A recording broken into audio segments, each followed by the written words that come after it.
welcome back to Everything Anime Podcast. I'm your host, Shinry. Here at the Everything Anime Podcast, I've been from anime, manga, video games, TV shows, and whatever one topic I'm talking about.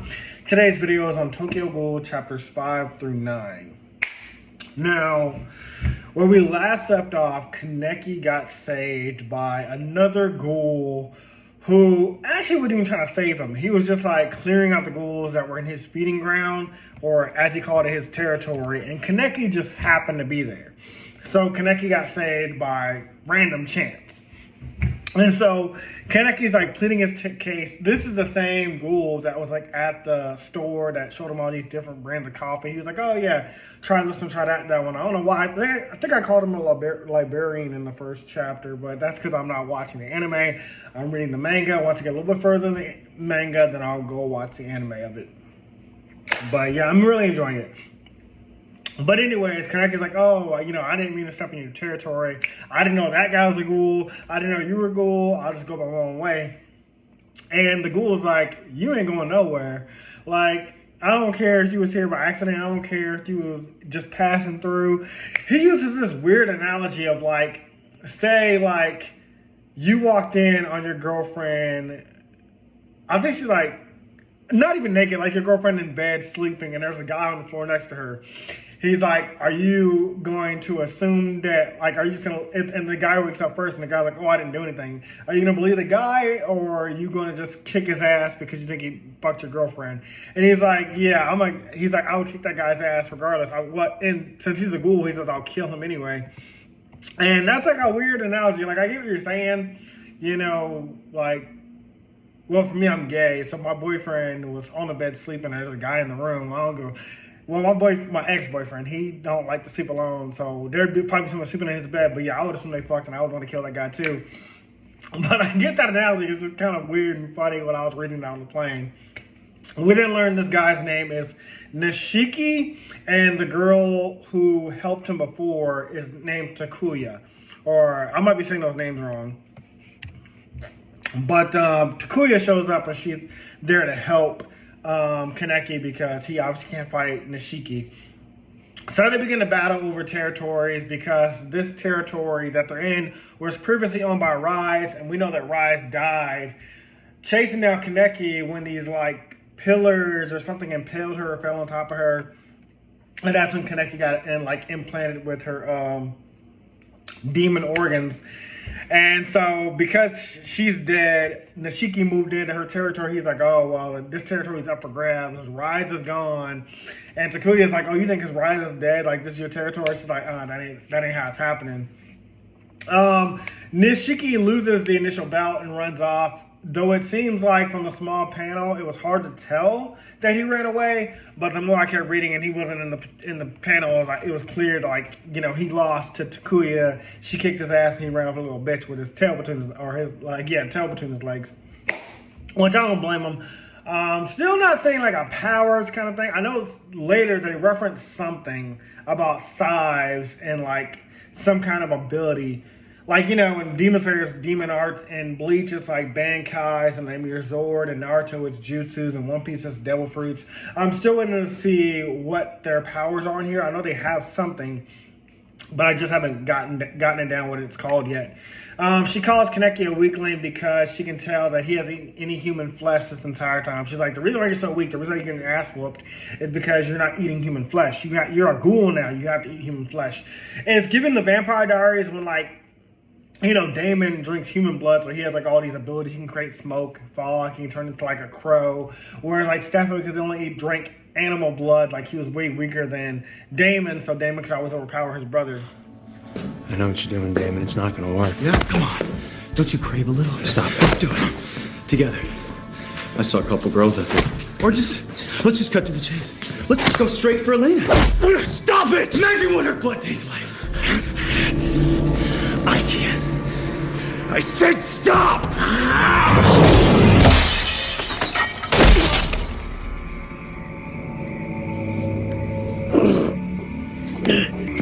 It's right here.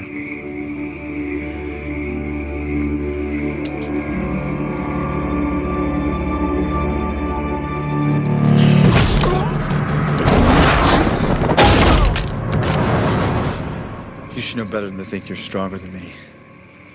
You lost that fight when you stopped beating on people. I wouldn't try it again.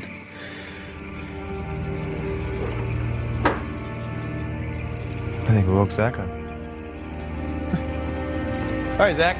So she offers to help him by shoving down human meat, human flesh down his. I'll use meat because it sounds kind of weird saying human flesh. She shoves down like human meat down his throat, and this would have had to happen eventually. Like I knew Kaneki wouldn't like.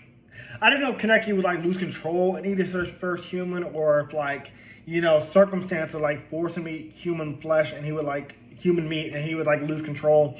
But I'm finding out how this went down. I thought like. He would like, I don't know, some kind of change would happen. But even though she forces it down, she forces himself to throw up, and almost immediately, like, it comes back up. And there was a previous panel before this where it seemed like it awakened something inside of him. Oh, yeah. So whenever he did eat the human flesh, something did awaken inside of him. Like he felt like, I don't know how to describe it. There's like certain anime where like this like heartbeat effect happens, like when something crazy about to happen. But even though like he knew his body liked it, his body wanted that power, his body started craving it, he threw it up. He's like, oh, this is not me. So very cool. Again, I love how this author draws the intensity of scenes and just the great detail, even in the background and stuff like that. There's desperation in his face and voice as he cries out that he's not a ghoul like her and he doesn't want to eat human meat. And he didn't want Rise's organs in his body. He didn't want to be turned into a monster against his will. Like, he didn't ask for any of this. He screams that he's still human. Which Takuya ain't take too kind of that. She bitch slaps him like Wonder Woman across the face, sending him flying. And she's just like, just like insulted by that. She's like, what do you mean you're not human? What do you mean you're not a ghoul? What do you mean you didn't ask for these demon organs? Like, it doesn't matter. You're not human anymore, but you're not quite a ghoul either. You're in between. So you don't fit in our world and you don't fit in their world. You don't want to eat human flesh or human meat. Well, then you're gonna know the pain and curse of hunger from being a ghoul. And you can try to eat human food, but it's gonna taste like ass to you. And it's gonna feel like burning hell. Like, it's gonna taste like, I think the way one character describes it is like horse crap. That's how he describes it later. Oh, Nashika describes it like that later. Like, it tastes like literal shit. So she's like, and we know the thing about vampires, like in the Vampire Diaries, if you refuse to drink human blood after you've been changed into a vampire or you've been transitioning, like, they start getting desperate. Like, they're like, it like eventually will take over you. Like, all you'll think is the hunger. What is that smell? Back to bed.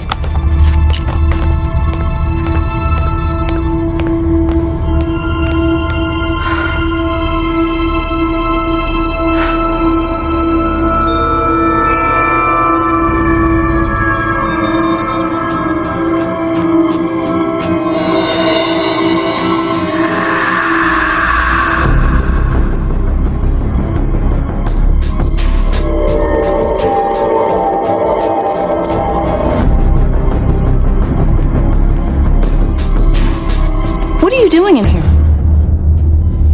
I don't know. You need to go back to bed.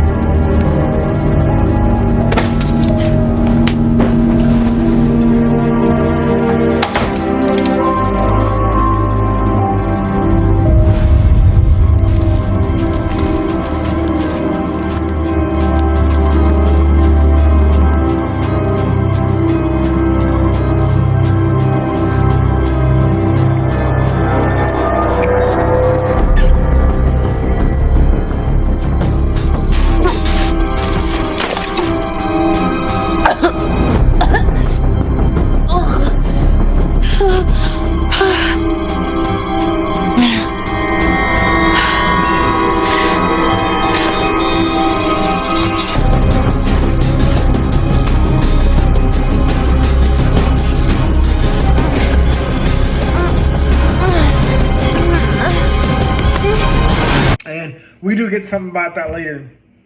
But I like that it was already planting those seeds that Kaneki is going to lose control if he doesn't eat human meat at some point. Now, our main character begins to feel the weight of loneliness thinking like, if I'm not a ghoul and I'm not a human, then I'm completely alone. Like, I'm by myself. I don't fit in this world. I don't fit in that world. It's something like a lot of people feel like they can relate to, especially me as a young kid when I was gay and in the closet. I was like, I don't fit in with my straight friends. I'm talking about girlfriends, but I also don't fit in the gay world because like I'm not out yet. So it's not that that's the allegory that they're going for, but it's just like this can fit anywhere. Like a character feeling like he doesn't fit in either world, even though he's kind of part of both of them. But that's when he gets a text from his best friend Hyde and realizes that he's not alone. His friends are his power. I mean, not literally giving Kingdom Hearts, but it's kind of like that. Like, we know from just like these few panels of Hyde and Kaneki, like that they're best friends. We can feel that. We can see that. Especially in this chapter, there's a lot more detail that I'll go into, so I'm gonna save that for later.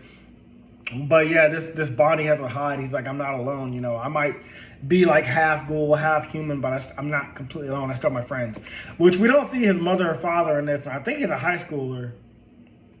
I don't know if he lives by himself. You know, animes, they be doing things different where the kids be living by themselves. Like Naruto lived by himself for a long time. You know, we never seen Luffy's mom or dad. We seen Luffy's grandfather. So yeah, these anime tropes, like the kids just live on their own and basically like that.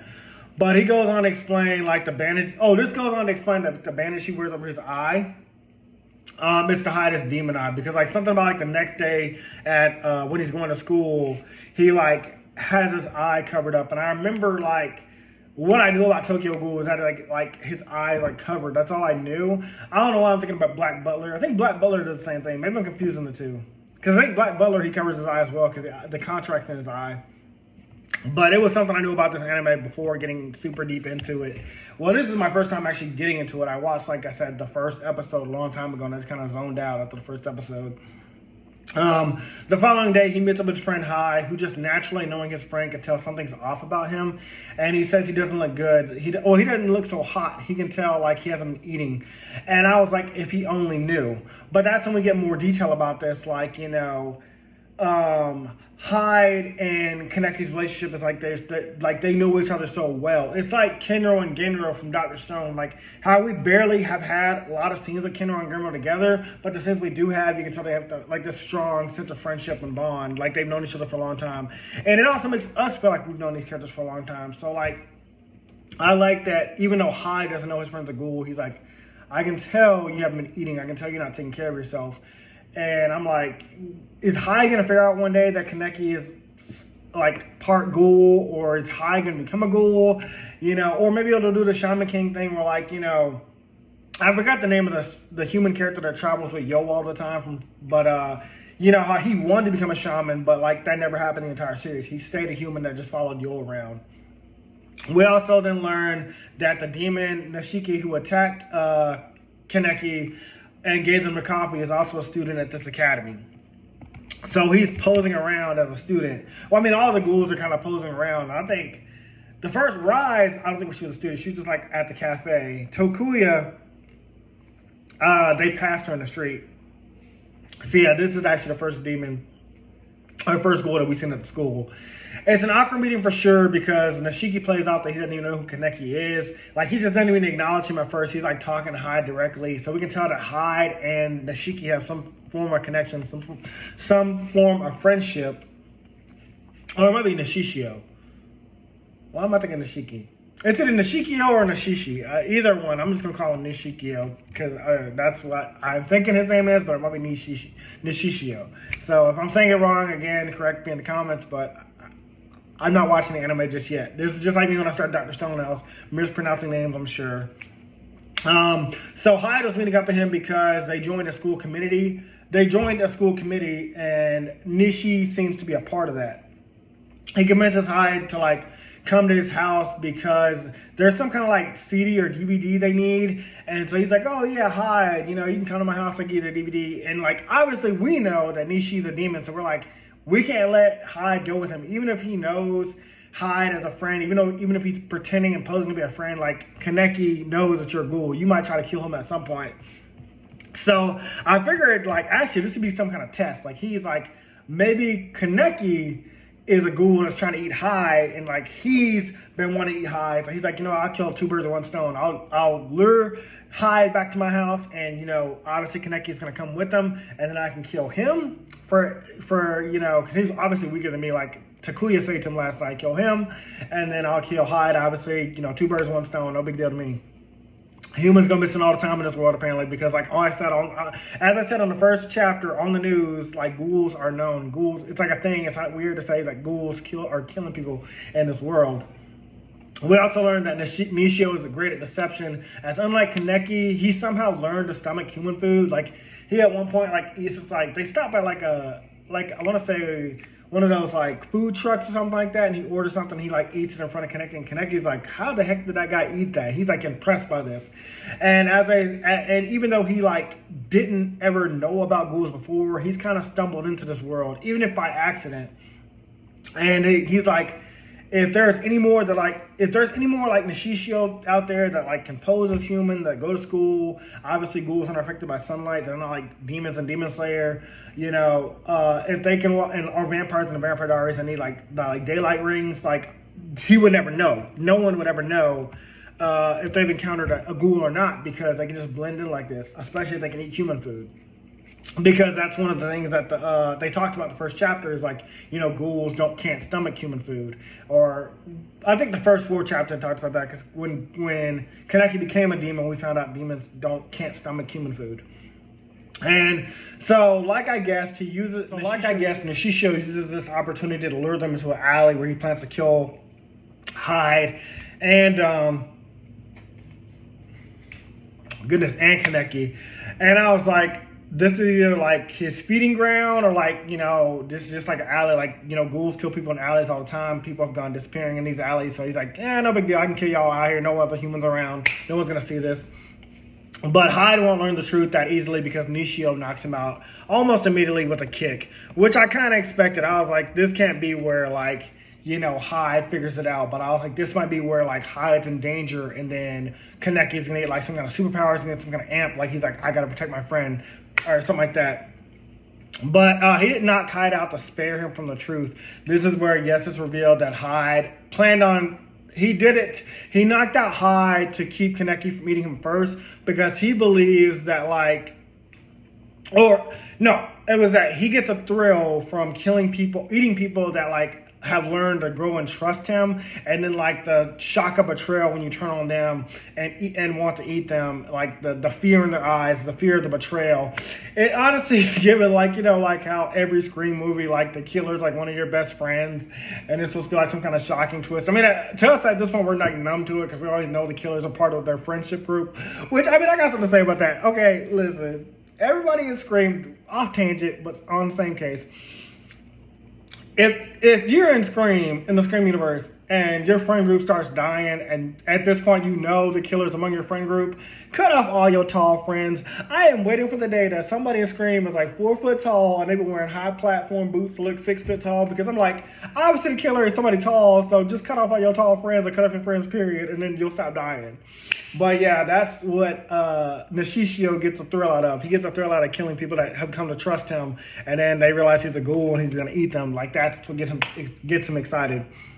But of course, our boy Kaneki, again, is nothing like that. Specific enough for his homeboy Hyde. Hyde is his best friend. So we also learned through this encounter that Nishishio thought that Kaneki was saving Hyde to be like his dinner, and like he's like, you know, I'm not gonna let you eat him. Like, I've been butting up this guy for a long time, waiting for the right moment, and you're not gonna come around and kill him first. We then also learned that, like, he can't stomach human food. Actually, it like tastes like shit to him. Yeah, this is the part where we learned it's like horse crap. So he forced himself to like puke up all that food. Like, it's still whole. Like, he just swallowed it whole. He pretended like he was chewing, and he spits it out. I'm glad they don't show the puke, even though it's a manga panel, would probably be black and white, but still, just glad they avoid that. Kaneki tries to protect his friend, but Hyde, because he doesn't eat human meat, obviously, and Nishishio does, he overpowers him. Like, again, the same rules as, like I said, the Vampire Diaries. Like, Damon being stronger than Stefan, because Stefan drinks animal blood compared to, like, Damon that drinks human blood all the time. So basically, like, one is superpowered and one is, like, mildly powered. Like, you might become a ghoul, but if you're refusing to eat human meat, you're not going to be that strong. But Nishishio warns us about Hyde. He says that choosing him was dicey in the first place because Hyde is very perceptive. Like, he can notice things that other people don't notice. And so it's not that he didn't just notice that Kaneki wasn't eating. He was also trying to protect his friend Kaneki from Nishishio, because he knew, like, not knowing that he was a ghoul, but he's like knew like something shady was going on with this guy. So like they're in like I said, the school committee, they're in the same class like group, but like he's like, I don't know this guy enough to let my best friend be around him. So he's trying to protect him in a way, which was very cool. So I really do think like either Hyde at some point is going to figure out that Kaneki's a ghoul, or like he's going to become a ghoul himself and like have like a best friend team up. Or again, it could go to Shaman King route where like Hyde is always going to be human, and then, you know, Kaneki's like the super powered one. He then goes on to beat Kaneki relentlessly, who, to be fair, says he's never thrown a punch in his life. He's never been a real fight, which is understandable. I mean, one, it's a fucking ghoul. It's a ghoul that's had more experience than you for sure, and it might have been born that way. We don't know if like Nishio was turned into a ghoul or not yet. As far as we know, like as far as we know, because the old man Yoshimaru said like, what did he say? He said that Kaneki is him. It might be like the first time this has ever happened. But yeah, it makes sense, like, you know, you'd be losing a fight like this. And I've never been in a real fight before myself, so I would also be losing. In his subconscious mind, though, Hyde tries to protect his best friend Kaneki. Like, he, like, grabs him, the back of Nishio's leg, whether it's by instinct or whether it's just by, you know, like, again, the usual anime trope, the usual, like, supernatural, gotta protect your best friend, even though you're unconscious kind of thing. Very cool. I was wondering, like, this is where I started wondering, like, if, like, he'd get like superpowers himself, like Hyde. Well, not superpowers, but like become like a ghoul fighter himself. We didn't get a cute flashback of how their friendship started. And it reminds me of a kid how like my best friend Justin came up to me and he's like, can I have a piece of gum? Kaneki just went up to like Hyde one day. Or Hyde went up to Kaneki one day and just like basically started a conversation, and Kaneki was like, oh, what do you want? And Hyde's like, I just want to be friends. And just very cute. Like my best friend Justin, one day I was walking home from school. I had just left the gas station. I had like 2 packs of gum. And it was like, one was a strawberry gum, and the other one was like watermelon or whatever.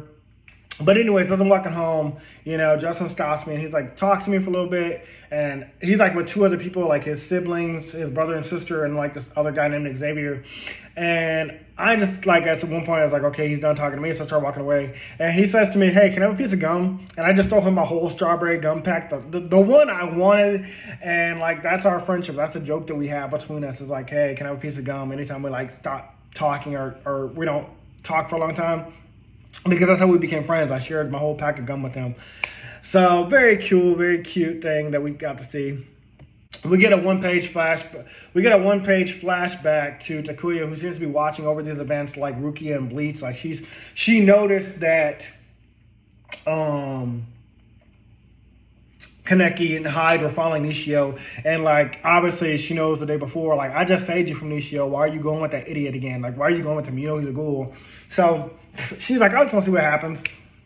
With this new resolve, though, and back at the battle, Kaneki starts bringing out some new abilities like Nishio, which I was like, okay. So this is where they have some kind of powers thing. I'm still not quite sure what they're called, but it seems like he has like razor claws that once belonged to Rise, which makes sense because he has her organs, so he's gonna get her powers.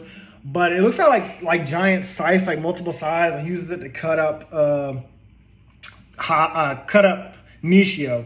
Nishio is so overpowered by the blow that he starts pleading for his life. So it looks like a very like one-shot slash. I mean, I think he got like cut like 5 times. I think it was like 5 slices, but he gets cut up pretty bad. And I was like, okay, so our boy is kind of already OP. But then again, this is like I guess if I go based off like how I define power systems, this is like a opponent level fight. So with Nishi down and out of commission, even if temporarily, Kaneki begins to smell Hyde's blood, and the ghoul inside him begins to take over as he sees his best friend as dinner. But I knew our boy wouldn't give into his senses that easily. I knew something was going to stop him, but it does make sense. I appreciate them doing this early. Like, you know, he's been neglecting eating human meat, and now like that hunger that Takuya warned him about is starting to take over. Like, we're starting to see, like I said, the same thing you see in the Vampire Diaries when they don't drink human blood for a long time, or they don't drink human blood period, and then like that hunger starts hitting them. But it's Takuya that does save him, and she has a good reason. Kaneki finally learned about a demon's hunger and that it makes you kill those that you don't even want to kill. Humans who've grown close to you, and when you come to your senses and the hunger subsided, you begin to feel regret, and you start to feel alone. So I was like, damn, that's some really good writing. Because Takuya, that means like she's gone through this. Like she might have had human friends that like, you know, she tried to like live in this human world, you know, blend in, and then maybe at some point, like, you know, that hunger had took over, and it could have been when she was like an early demon, or it could have been like young. I don't know how old she is, I don't know anything like that. But again, just like I said, like any vampires that try to live with humans and try to ignore that hunger, it takes over. So I believe that Takuya killed maybe like a best friend or somebody that she loved and cared about, maybe even a group of friends. And she knows like if you neglect eating human meat, like you're going to lose control. You're going to kill everybody, even if you don't want to do it. So again, great writing. It really helps us learn more about Takuya, and it helps us learn more about like this problem that Kaneki's going to eventually have. The following morning, Kaneki wakes up at Ghoul Bed and Breakfast. I forgot the name of it, so I just called it Ghoul Bed and Breakfast, and finds the old man there. I think his name is Mr. Yoshimaru, and he greets him. They even manage to save Hyde, but Kaneki can't go near him because he's still craving human flesh. Like, even just being in the presence of a human, being in the presence of his best friend is threatening to take over him again. So I was like, okay, at some point he's got to start eating human meat. Even if it's a small piece, he's got to, because like you're losing control, man. You're not going to go near Hyde and hide your best friend. He's going to pick up on that kind of stuff.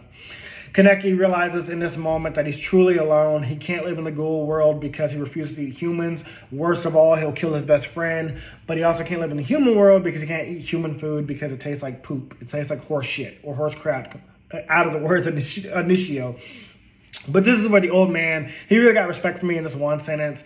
He looks him over and tells him, like, don't look at the world like the glass half empty. Look at it as it's half full. It's not that you can't live in either world. You're lucky enough to live in both.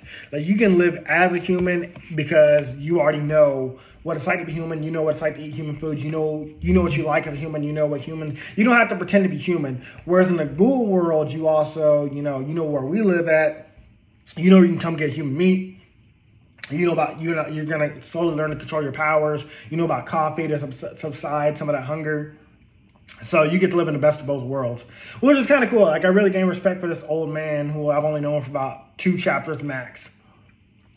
And I thought it was very sweet for a blood-sucking ghoul. That's what I have in my notes. I thought he was a very sweet old man. For an evil guy that kills humans, he's not that bad. They offer him a place to stay and live, and they want to train him to become a ghoul. They're like, hey, you stay here, do some work for me. I'll show you how to live like a ghoul. You show us how to live like a human. You know, it works out for both of us. In return, you know, he gets to see like how ghouls live and like how they're more than just the monsters we see, and he reads about in stories, which we then get a beautiful shot of Takuya like next to like some plants that are thriving, and a butterfly lands on her finger, showing a softer side, more human side of Takuya. Again, that's why I'm theorizing that like at one point she was a ghoul, but like she tried having human friends. She tried living that normal human life, but maybe she like was forced to kill her friends due to like the hunger that takes over him, the ghoulish hunger. So that's actually where I ended off in my notes. I am somewhere in between like chapter 10, chapter 12 of Tokyo Ghoul, but I am very, very much enjoying it. I'm taking my time with it. If you haven't watched my previous video, I am currently finishing the review for BioShock. I'm working on uploading that, having it up for Thanksgiving.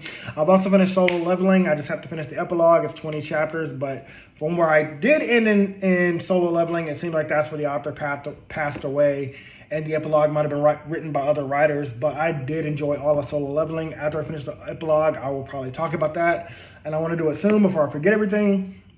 And, you know, we got some more Dr. Stone videos coming out. Got a special video planned for Christmas. And I got my apartment. This is not it, but we are setting it up slowly. So you guys will start seeing that at some point in one of the videos, and I'll talk about that. Maybe I'll do like a reveal on YouTube.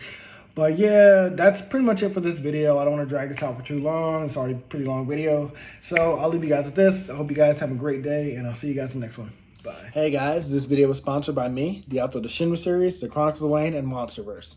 So I figured I'd do this outro a little bit different by showing you guys what you guys will be checking out. So, the Shinry series starts with Book 1, Shobu Samurai Project Aryoku. 10 years after the death of his parents, Shobu Samurai returns home, seeking vengeance, but instead faces the choice to save his home from shadow creatures, blood beasts, and an organization once thought dead. Shinry's Shobu Samurai starts at $9.99. And if you love anime, manga, Naruto, One Piece, Bleach, Yu Yu Hakusho, Fairy Tail, Shaman King, Rave Master, Zatch Bell, anything like that, the Shinry series is definitely the series for you. You'll definitely want to check it out. The Sword of Light is probably the thickest one so far. And then these books are 2. This is Enter the Dread Zone Tournament. And the series original ending, Arado, the Legendary Conjuring Master. So, and I'll just show you guys some of the covers. Really proud of all of these. But I hope you guys check it out. If you don't like that, I also have the current published books for the Chronicles of Wayne, Love Be Damned, Cotton Candy, Full Moons, Fabled Lovers, A Cursed Virgin's Bite. If You Go Where Monsters Dance, Red will Rain Over Your House. Love Be Damned. Now, the Chronicles of Wayne is about a geeky guy, or a nerdy guy in high school. His senior year, he has a crush on the hottest guy in school, because of course he does. He's only got one best friend, and her name is Barb. Well, the hottest guy in school turns out to be a werewolf. And to make the story more interesting, he bites Wayne and turns Wayne into the first ever wolfman in the last 10 years. And because of that, it was also a sacred law that wolfmen should never be created. I don't want to get into too much of the Chronicles of Wayne without spoiling it, but I can tell you it's very short.